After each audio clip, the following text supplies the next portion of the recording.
Soy Fernando Díaz Villanueva, hoy es 12 de junio de 2025 y esto es La Contracrónica.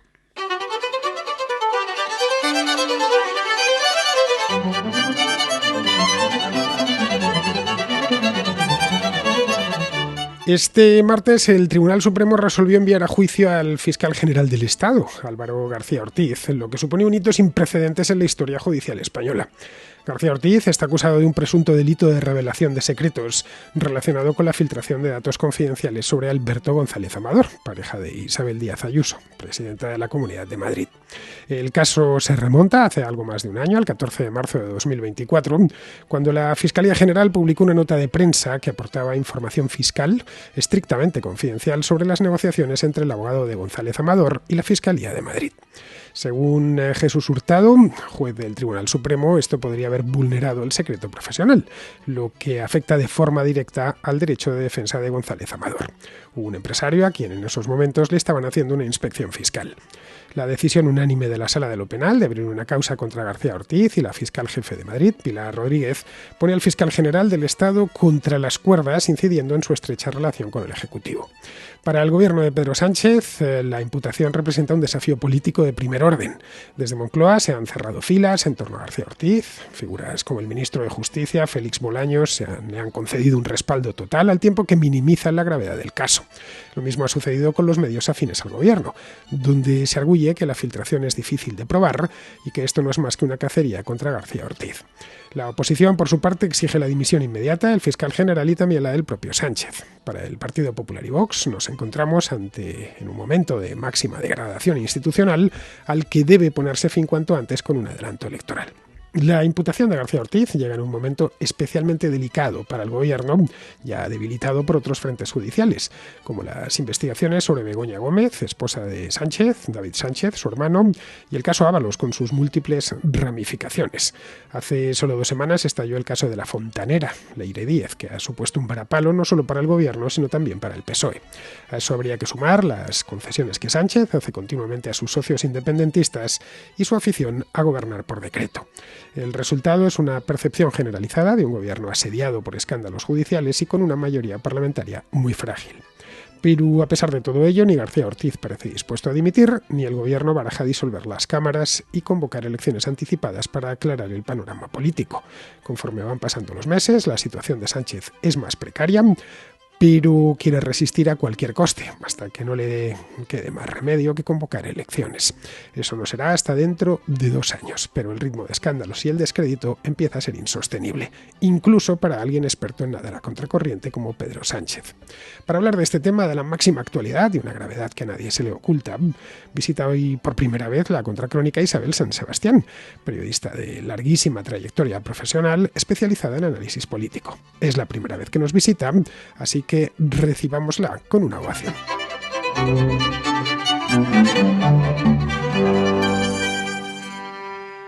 Muy buenas, Isabel. Es un placer tenerte en la Contracrónica por primera vez. El placer es todo mío, Fernando. Un auténtico reto, estos nuevos formatos. Yo feliz de estar aquí. Bueno, esto es la radio de toda la vida, trufada de YouTube, porque tiene una cámara que nos está grabando, claro. Y bueno, y distribuida en lugar a través de las ondas hercianas, pues a través de Internet, ¿no? Pero en esencia el planteamiento es el mismo, periodístico. Ya sabes que el periodismo nació pues hace siglos, porque realmente periodistas ha habido siempre que ha habido algo que contar, y lo único que hemos ido cambiando es los soportes, pero los formatos son los mismos. Sí, pero a medida que evolucionan los tiempos, yo creo que los nuevos soportes aportan un plus de libertad y de independencia que está muy bien. Hombre, eso te aseguro que es así. Es decir, la libertad que tenemos de poder hablar aquí es mucho mayor que, te diría que casi en cualquier medio de comunicación.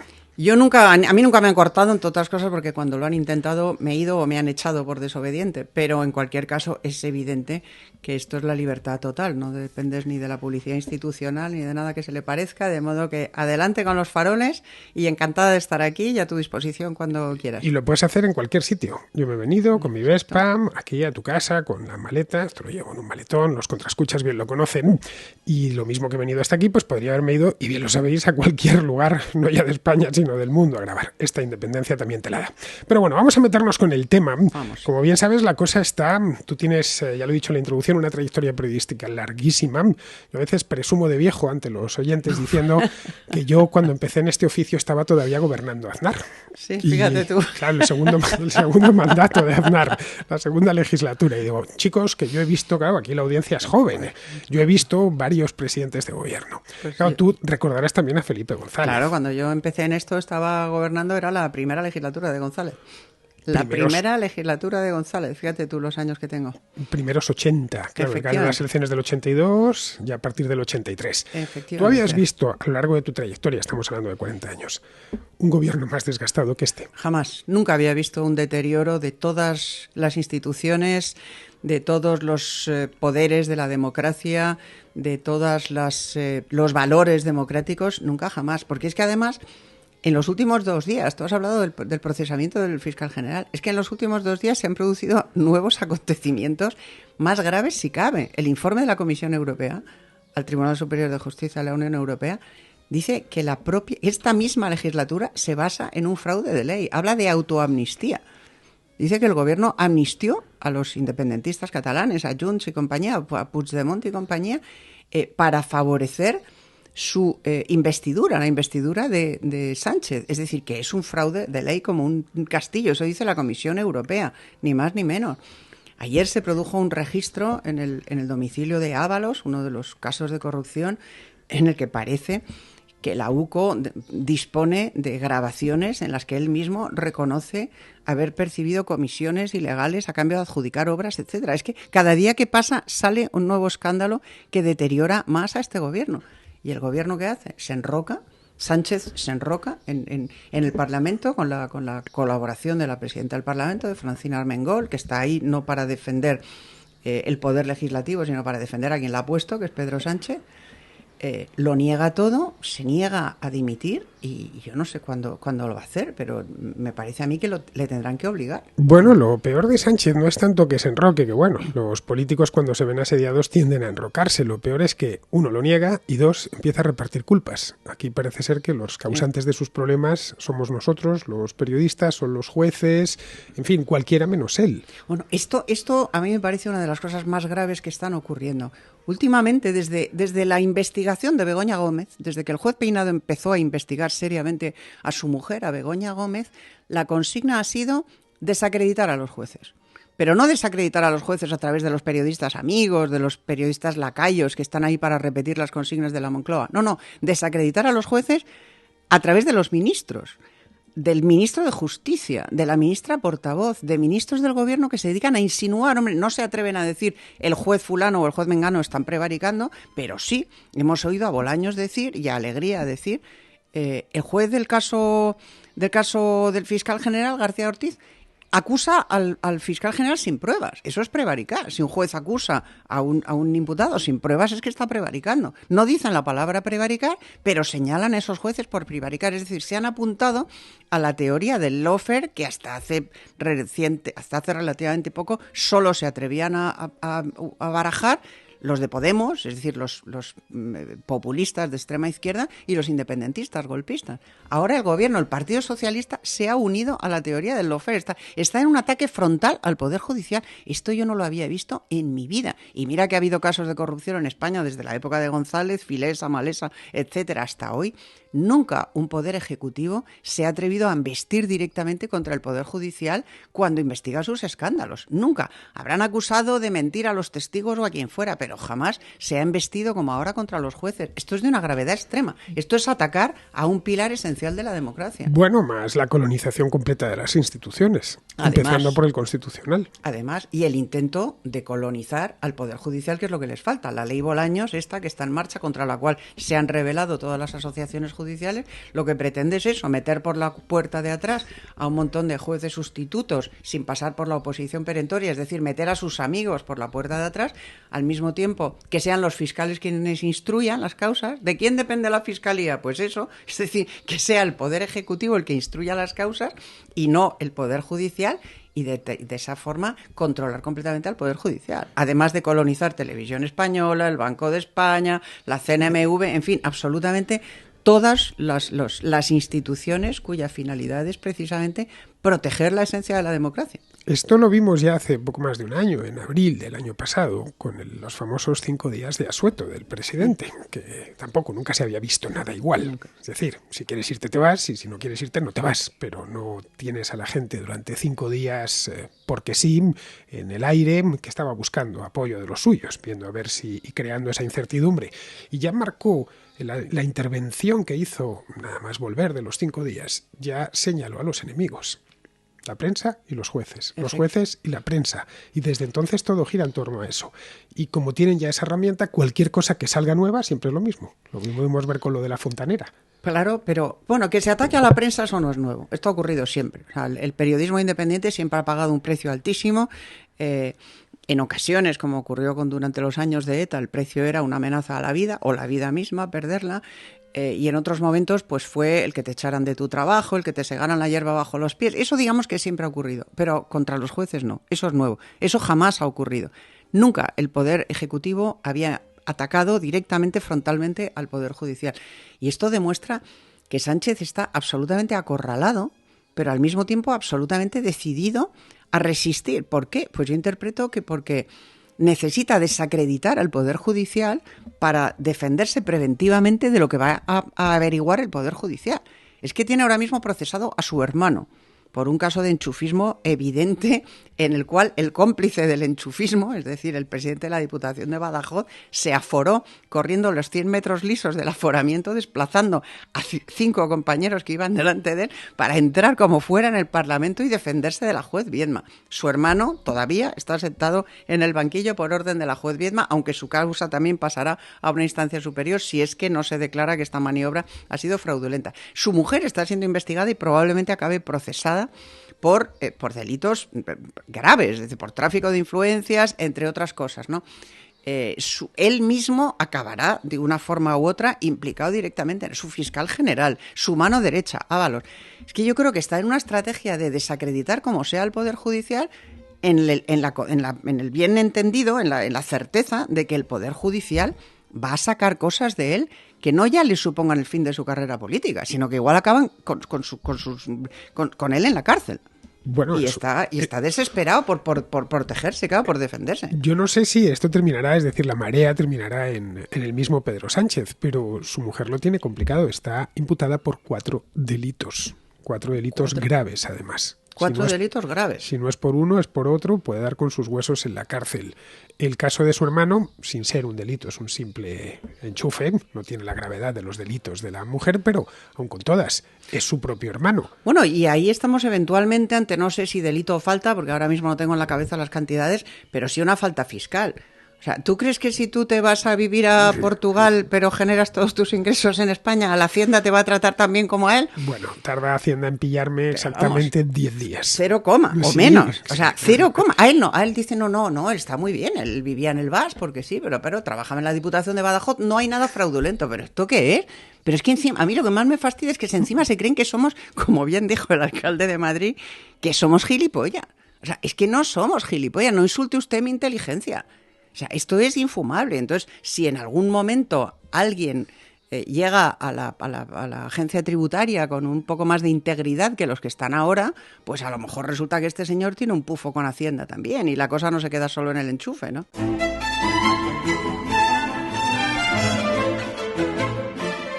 Bueno, el hecho de irse a vivir a Portugal o a donde quieras y tener tus ingresos en España, es decir, tu trabajo, no ya tus ingresos, claro. Tu trabajo en España, porque era asesor musical de la Diputación de Badajoz, sí. Pero estaba viviendo en Elvas.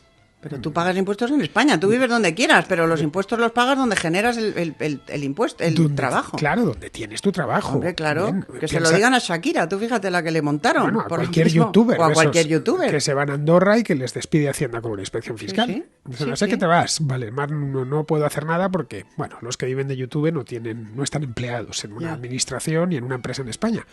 Pero con esto me sorprende, lo hablábamos antes, ¿no? El hecho de que Koldo García Izaguirre comprase dos pisos en Benidorm, sin que se supiese que le hubiesen hecho ningún tipo de inspección y seguramente pagados a tocateja y en metálico. Mira, hace unos años, recuerdo que en un programa de televisión en el que colaboraba, entrevistamos a un inspector fiscal, a un sindicalista de los agentes tributarios, de la agencia tributaria, que nos dijo que todos los años se establecía una línea de investigación en Hacienda con un sector preferente. Pues un año investigaban a los médicos, otro año investigaban a los, a los asesores fiscales, otro año investigaban a los periodistas. Había como colectivos sujetos de una atención especial, digamos. Y le pregunté, ¿y alguna vez esos sujetos objeto de atención especial son los políticos? Me dijo, nunca, jamás. Nunca. Lo cual, la pregunta era retórica. Bueno, era una pregunta retórica, efectivamente. No sabes lo que te van a responder. Pero bueno, el hecho es que al margen de los líos, los enredos familiares legales de sus familiares, tienen, y este caso no hace más que ramificarse, al que fue su mano derecha, al secretario de organización del partido, al hombre más todopoderoso del gobierno al margen de Pedro Sánchez durante varios años, que es José Luis Ábalos, en fin, que no hacemos más que descubrir cosas. Esto es como el aloe vera, cada vez se le descubren nuevas propiedades, ¿no? Y nuevas historias, una serie de personajes patibularios han empezado a aparecer por ahí, lo último lo hemos visto en lo de la fontanera. Bien, ante todo esto no parece que se den por aludidos. Bueno, esa es otra, la fontanera. Es que lo que tampoco había ocurrido nunca jamás, y yo tengo ya una larga memoria histórica, es que el gobierno embistiera contra la UCO, contra la Unidad Central Operativa de la Guardia Civil, que es una unidad de élite que ha investigado fraudes y delitos de todos los gobiernos y de todos los partidos. La Gürtel la investigó la UCO. O sea, es que... Y resulta ahora que el PSOE, la peor fontanería socialista, el señor Santos Cerdán, que es un individuo turbio donde los haya, se busca a esta tipa, a Leire Díaz, a una fontanera, para que busque basura contra el teniente coronel responsable de la investigación financiera de la UCO. Es que es todo de aurora boreal. O sea, por muchísimo menos que esto, Hungría y Polonia han tenido graves problemas en la Unión Europea, graves problemas de bloqueo de fondos, etcétera. Yo no sé a qué está esperando la Unión Europea para dar un toque al gobierno de España y decir, oiga, que están ustedes metidos en el barro hasta el cuello, que esto es intolerable, que esto es impropio de una democracia europea, esto es Venezuela. Estamos llegando a unos límites verdaderamente, acoso a la Guardia Civil, acoso a los jueces, acoso a los periodistas, acoso a las instituciones, ¿pero esto qué es? O sea, es algo sin precedentes y este tío se atrinchera y resiste. Y aquí no pasa nada, hombre, algo tendrá que pasar en algún momento, digo yo, no lo sé. Yo creo que lo está haciendo copando al adversario. Es decir, como son continuamente escándalos, continuamente historias, nos desayunamos desde hace ya un año, más de un año, sí, todos los días, prácticamente todos los días, con una historia nueva que afecta al gobierno, ya te desensibilizas. Es decir, lo que nos parecía muy grave ya no nos lo parece tanto porque lo ha superado. Es decir, si algo tiene este tipo es una capacidad de resistir proverbial. Ahora que estamos conociendo mejor al personaje, a la gente se la conoce en los malos momentos, no en los buenos. En los buenos todos somos fantásticos. Vemos que le da absolutamente igual todo y que está dispuesto a lo que sea. Yo creo que es un tipo sin conciencia y sin escrúpulos. Porque a cualquier persona que le hubieran pillado en tantas cosas, no sé, o sea, una persona que no puede salir a la calle sin sufrir abucheos, o sea, sin sentir en sus carnes el cabreo inconmensurable de la gente, llega un momento que tira la toalla y dice, hasta aquí he llegado. Es que este no tiene conciencia, tiene piel de toro, o sea, es absolutamente inasequible a la decencia, no tiene absolutamente ningún sentido de la decencia. Y luego también es verdad que el español es muy dado a tirar con cuatro. O sea, mientras te puedas sentar en una terracita, tomarte tu caña y tu pincho de tortilla, pues oye, ahí nos las den todas, ¿no? Esto sobre todo el español que paga impuestos. El español, digamos, que trabaja y paga impuestos, porque luego hay otro español de izquierda que a la menor de cambio se escandaliza, sale a la calle, se moviliza, etcétera. Yo creo que es que hay una España, cada vez estoy más convencida que hay una España que trabaja y que sostiene a la otra España que no trabaja, es decir, que está en el enchufe sindical, en el enchufe del partido, en la fontanería del partido, en no sé qué y en no sé cuál, y cuya vida depende de estar ahí. Entonces hacen lo que sea por seguir ahí. Y los que estamos en pagar impuestos, en trabajar y en sostener a esa España, pues tampoco tenemos mucho tiempo de escandalizarnos, ni de manifestarnos, ni de nada, ¿no? Ha creado una clientela muy potente. Vamos, una clientela potentísima. Que eso también ayuda a entender que cuando se presenta a las elecciones sigue sacando el 28% de los votos. Y luego tiene en ciertas partes de España el PSOE es fuerte, el caso de Cataluña. Y tiene unos socios muy cuestionables en todo que le ponen lo que le falta. No olvidemos que está gobernando por primera vez de nuevo en la historia sin haber ganado las elecciones. Sin duda. Esto nunca se había hecho. Esto nunca se había hecho, en parte en gran medida precisamente por respeto democrático del PSOE. El PP nunca ha estado en eso y el PSOE de Felipe González tenía un cierto prurito democrático que le impedía gobernar con independentistas, ¿no? Y gobernar habiendo perdido las elecciones, como le pasó a este. Este no tiene ningún tipo de prurito democrático. Sánchez no es un demócrata. Sánchez no cree en la democracia. Sánchez desprecia la esencia, todos los valores esenciales de la democracia, los desprecia profundamente. Pero ha conseguido crear a través de su red clientelar y también a través de sus terminales mediáticos, que son muy potentes y que también ha pervertido. Hay determinados medios de comunicación que tenían un prestigio y lo han perdido por completo. Estoy pensando en El País, por ejemplo. Ha conseguido crear un clima de sectarismo extremo en el cual la derecha es mala en sí misma.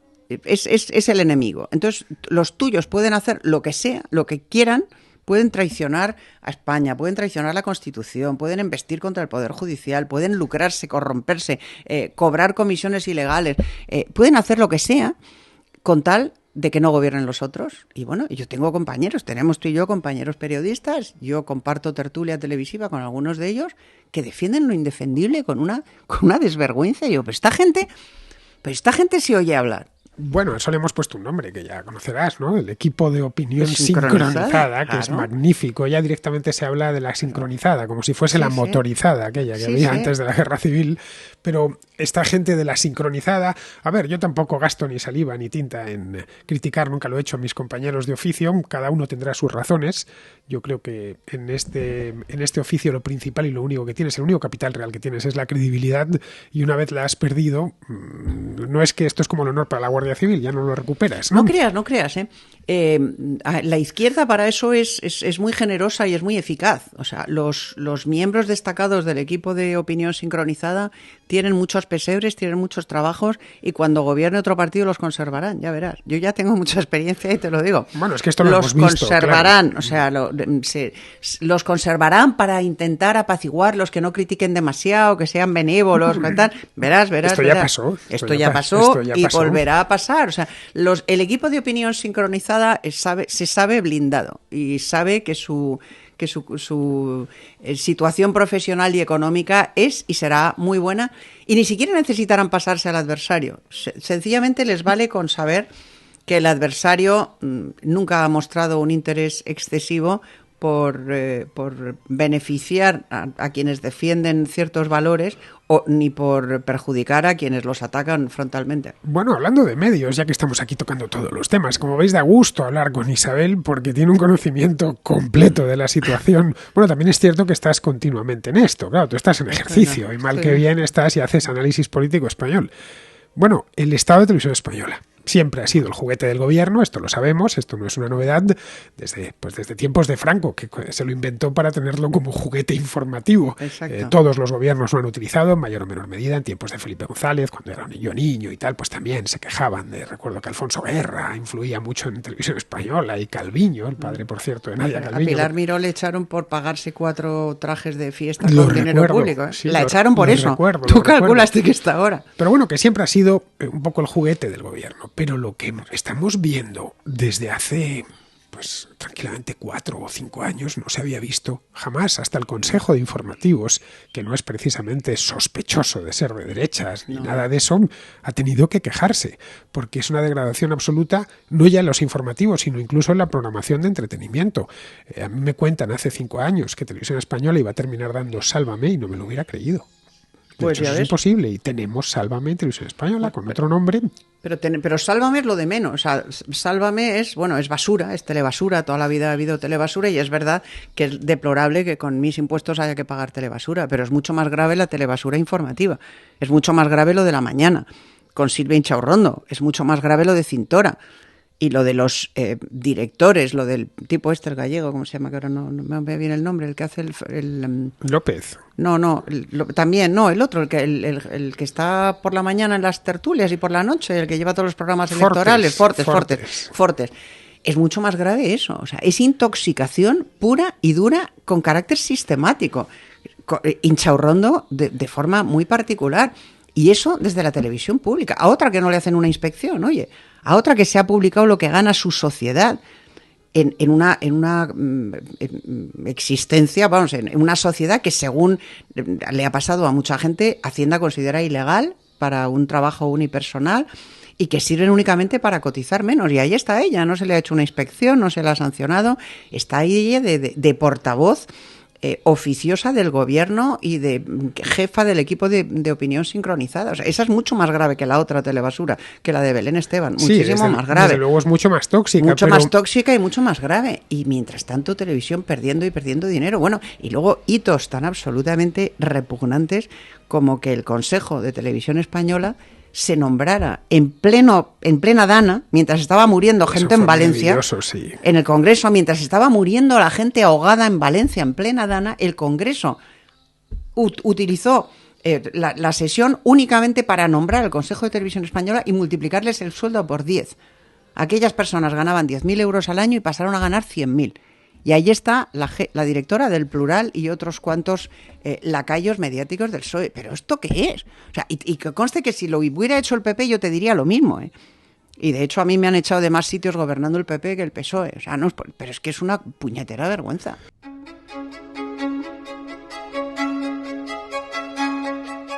Luego han creado la impresión de que todos los que criticamos al gobierno es porque servimos al partido de la oposición. En fin, yo nunca he servido a ningún partido, nunca he estado afiliado ni nada por el estilo. Te dicen, no, claro, es que eres del PP o eres de Vox o eres de tal. No, yo no soy de nada. Y si estuviese haciéndolo esto, el Partido Popular sería el primero en denunciarlo.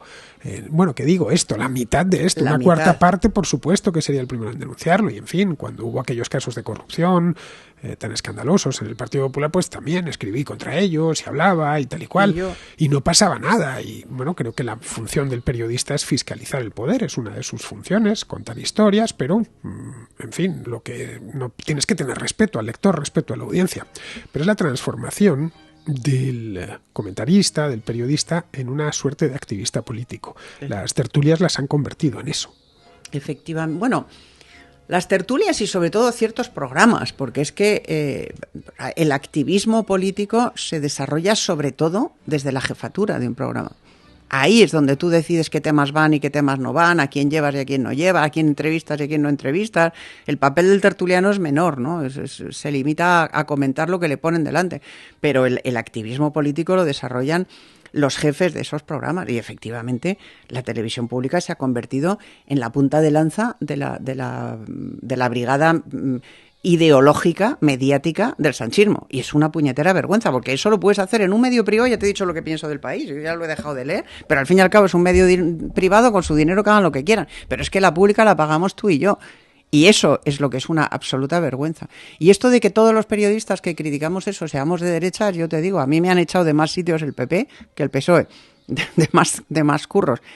Y yo no me he vendido nunca, ni me he tenido que vender, porque gracias a Dios escribo novelas históricas que se venden muy bien. Que se venden especialmente bien. Se venden muy bien, y gracias a eso vivo. Pero la forma de mantenerte libre e independiente, decía Montanelli, un periodista a quien yo siempre he admirado inconmensurablemente y que tuve la fortuna y el privilegio de entrevistar en 2 ocasiones, decía, la independencia siempre es posible, lo que pasa es que se paga, y se paga muy cara.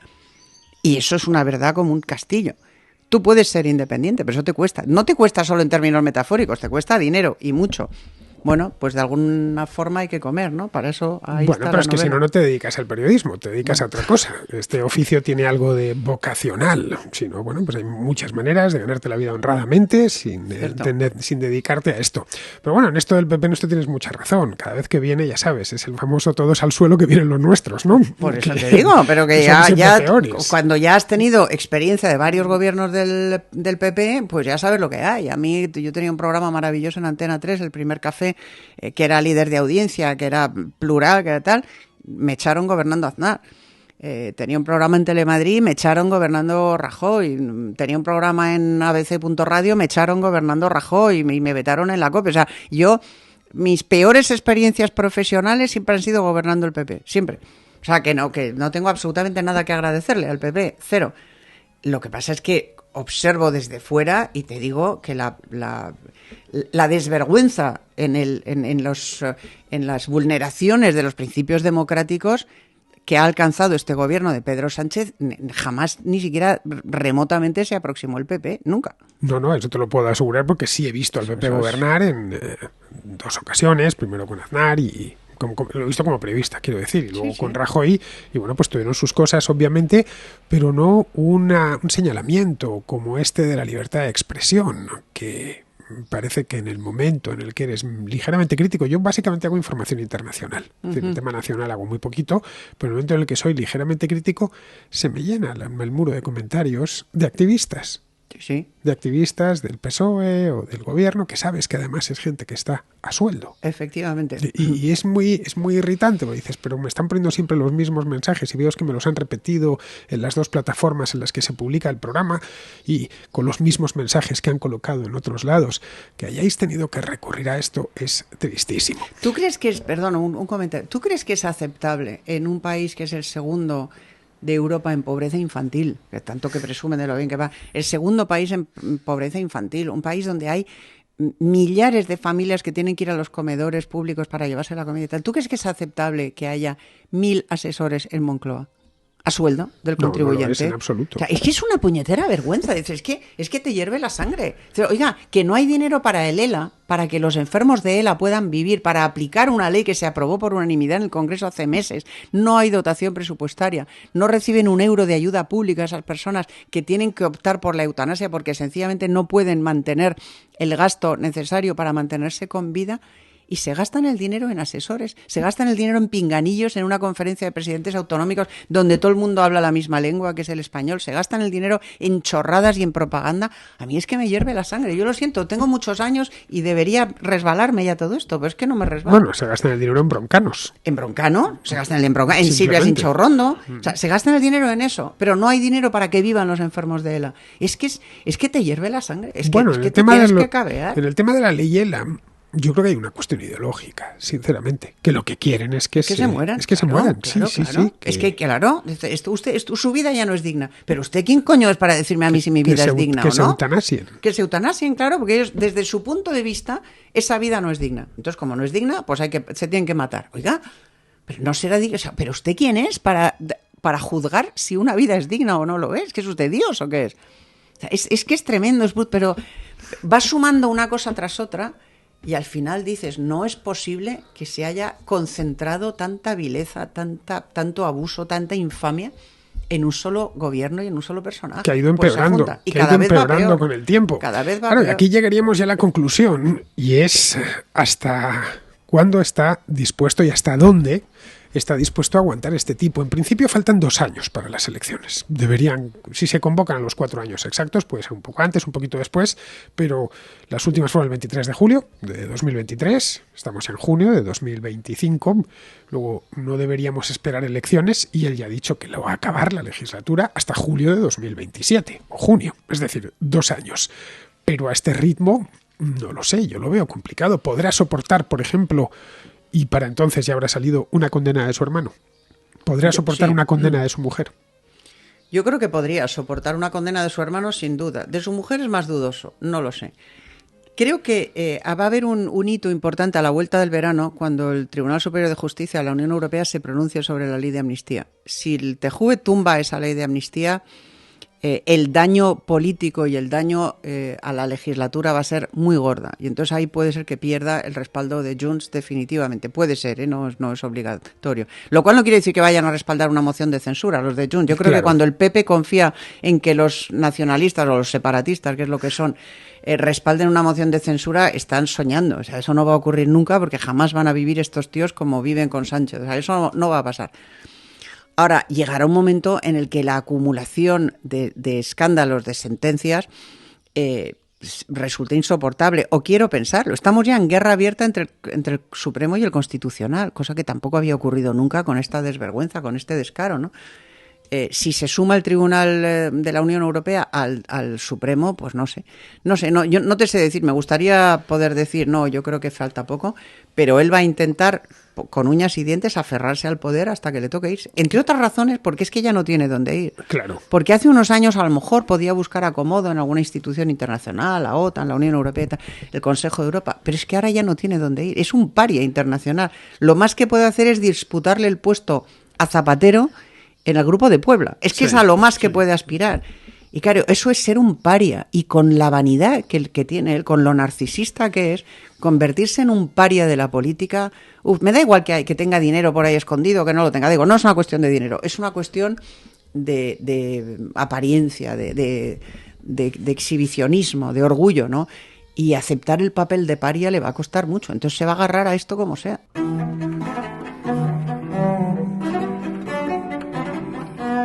Luego hay otro tema, no menor, y es que fuera no es que haga frío, es que es gélido el clima.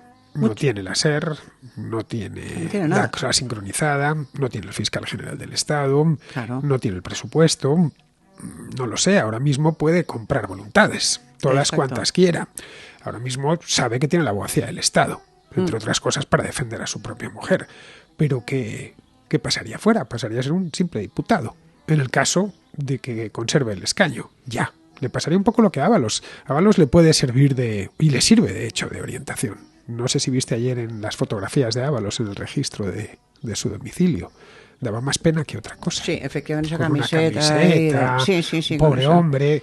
Es con lo que ha sido este tipo. Sí. Lo arrogante que ha sido. Que yo creo que nos bloqueó a todos en Twitter. Sí. En el momento en que ponías la más mínima crítica, se dedicaba a repartir demandas a diestro y siniestro, y le veías ayer y decías, en fin, para lo que ha quedado. Para lo que se ha quedado. Sí, podría ser que lo esté viendo. Bueno, lo está viendo, diciendo, fuera del poder no hay nada.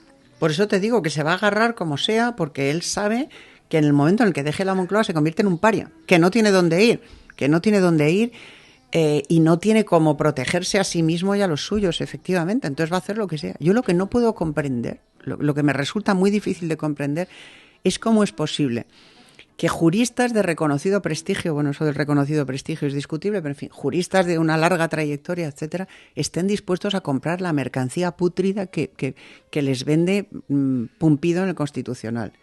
Que juristas de reconocido prestigio se conviertan en abogados defensores de lo indefendible desde la abogacía del Estado. Que periodistas que tenían una cierta trayectoria y tal acepten. Eso es lo que me cuesta mucho entender. Pero bueno, lo ha conseguido, ole él, sin duda su manual de resistencia es un manual muy eficaz, hasta que deje de serlo, porque tampoco hay mal que 100 años dures. En algún momento se acabará Sánchez, no va a ser eterno. No, eso es evidente. Y luego las facturas, ya sabes, que pasan todas juntas. Efectivamente, y las facturas pasarán todas juntas, y todavía quedan jueces en España. Afortunadamente quedan muchos jueces. Mi admiración hacia los jueces ha crecido exponencialmente en los últimos meses. Hay jueces honrados que están soportando una campaña de acoso personal brutal, y ahí están los tíos soportándola, desde jueces de instrucción de primera instancia hasta el Supremo, ahí están, y la Audiencia Nacional, ahí están. Todavía quedamos periodistas en España dispuestos a plantar cara. Muchos compañeros están haciendo un trabajo excelente de periodismo de investigación, excelente, y yo me quito el sombrero ante ellos. Y bueno, en algún momento este tío caerá, y cuando caiga va a caer muy bajo, ya te digo, es que no va a tener dónde ir. Debería aprender también de los emperadores romanos caídos en desgracia. Es decir, sean los suyos al final quien le apuñalen. Seguro. Estos aplausos que recibe dentro de Ferraz se convertirán en puñaladas. Probablemente.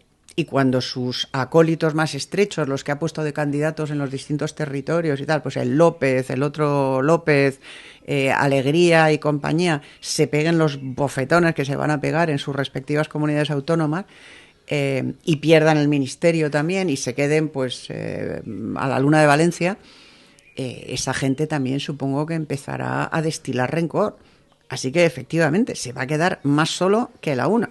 Bueno, como veis, no hay nada mejor que la experiencia, haber visto pasar a varios gobiernos. Yo es una cosa que, claro, al principio te piensas, no, esto va a durar siempre cuando eres joven. Luego dices que no, que ellos han ido pasando y yo sigo aquí. Exacto. Pero ellos han ido pasando. Claro, a veces lo pienso. ¿Alguien se acuerda de Soraya Sáez de Santa María? Fue la mujer más poderosa de España hace no tanto tiempo, solo 7 años. ¿Alguien se acuerda de, qué sé yo, Leire Pajín? Bueno, y Alfonso Guerra y tal. Pues ya te digo, Alfonso Guerra, yo he visto pasar a Sánchez, a González, a Aznar, a Zapatero, a Rajoy, y veré pasar a este también. Bueno, yo incluso a Calvo Sotelo no era periodista todavía, pero me acuerdo perfectamente, y a Suárez también me acuerdo, ya era yo adulta, ya era mayor, y ya recuerdo perfectamente sus momentos de gloria y sus momentos de caída. O sea, que nosotros seguiremos sentados observando y ellos pasarán. Lo que pasa es que creo que este pasará peor que ningún otro. Peor que ningún otro. El problema es el daño que va a dejar, que va a costar mucho tiempo pues restañar todas estas heridas. Eso sí, lo he dicho en varias ocasiones aquí en La Contra, si algo le debemos agradecer a Pedro Sánchez es que ha señalado con un puntero dónde falla el sistema y donde quien quiera resolverlo, que no lo sé, tiene dónde hay que aplicar las reformas adecuadas, bueno, pues entre otras cosas, para que no volvamos a tener una cosa igual.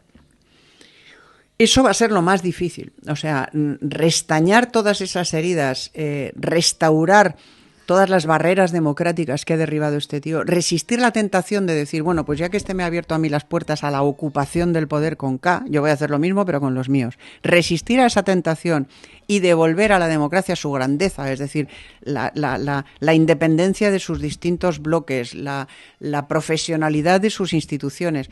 Eso va a ser muy difícil. Ojalá que se consiga y que se consiga también haciendo justicia. O sea, porque lo que tampoco puede ser es que todo cambie para que todo siga igual. O sea, que haya aquí un cambio lampedusiano, que al final la derecha no se atreva o el centro derecha no se atreva a limpiar y se dedique a hacer una cosa cosmética, pero que todo siga estando podrido por debajo. Eso tampoco puede ser. Que no sería la primera vez. Que no sería la primera vez. Bueno, cuando llegó Rajoy al poder, lo primero que hizo fue suscribir el infame pacto que había hecho Zapatero con ETA. Lo primero que hizo. Esta mañana me recordaban... Y a partir de ahí todo. Y a partir de ahí todo lo demás. A partir de ahí menos... evitó el rescate. Bueno, bien, a lo mejor, mira, viendo cómo va Portugal hoy, a lo mejor habría sido mucho mejor que nos rescataran y que no pasara lo que pasó, pero en cualquier caso, sí, evitó el rescate. Pero no derogó ni una ley ideológica, no hizo nada, no limpió nada. Es decir, permitió que todas las minas que había sembrado Zapatero siguieran activadas. Y claro, llegó Sánchez al poder y ¡pum!, estalló todo por los aires. Entonces, lo tenía todo preparado. De hecho, eso se advirtió. El rejonazo fiscal que metió Montoro se advirtió. Ahí. Habéis colocado un esquema fiscal que vosotros decís que no vais a utilizarlo. Bueno, pero en cuanto venga otro lo va a utilizar. Y eso hizo. Y esto es exactamente todo, y la ley de memoria histórica, todo. O sea, no cambió absolutamente nada. Y lo más infame, la negociación con ETA, puerta de muchas cosas, ¿no? Bueno, pues si el que gane de la derecha, sea Feijóo, sea quien sea, hace lo propio, pues aquí estamos camino a la dictadura, ya la venezolización, o como se diga, la perversión del régimen democrático será irreversible, ¿no? Hay que limpiar, o sea, el que venga tiene que limpiar, mucho. Aquí nos argentinizaríamos más, que pues España es bastante más parecida a Argentina que a Venezuela. Lo que sea es que hay que limpiar, el que venga tiene que limpiar y mucho. Necesita un programa de regeneración, eso es indiscutible. Sí. Bueno, pues vamos a terminar, que ya le he quitado 40 minutos, nada más y nada menos a Isabel San Sebastián, que nos ha regalado, no solo a mí, sino a todos vosotros. Así que nada, muchísimas gracias, Isabel, por habernos acompañado hoy. Ha sido fantástico escucharte. Gracias a ti, Fernando. Lo mismo digo y hasta pronto, espero. Bueno, espero que no sea la primera, que no sea solo una vez la que vengas a la Contracrónica. No, ya tu programa de historia. Que es este lugar tan bonito que nos está entrando la brisa veraniega por la ventana. Esto es como una especie de paraíso. Tienes un jardincito y todo. Qué maravilla, por Dios. Bueno, como veis, aquí no se oye la policía. Como veis que en Madrid no todo es igual que mi barrio, que tengo la policía pasa, las ambulancias, en no sé qué, es el puro centro, y entonces esto es más tranquilo. Es inevitable. Bueno, queridos, pues con esto vamos a ir terminando, pero antes nos vamos con Pizarro, que nos habla de las manifestaciones en Los Ángeles. El Estado se arroga ser la única fuente de derecho a la hora de la coacción, la fuerza y la violencia sobre el otro. Las algaradas se ciscan en la ley y así cualquier justificación se disuelve entre los destrozos ajenos y las víctimas colaterales. Donaldo no va a solucionar el problema migratorio estadounidense, las algarradas tampoco. Estas solo socializan el dolor. Un cordial saludo de Pizarro. Y hasta aquí, queridos amigos, llega la Contra de hoy. Estamos, ya sabéis, a 12 de junio. Mañana será 13. Y en absoluto que sea 13 significa que la mala suerte se va a batir sobre vosotros, porque mañana no hay Contracrónica, pero sí tenemos Contrahistoria. Así que allí os espero. Hasta mañana.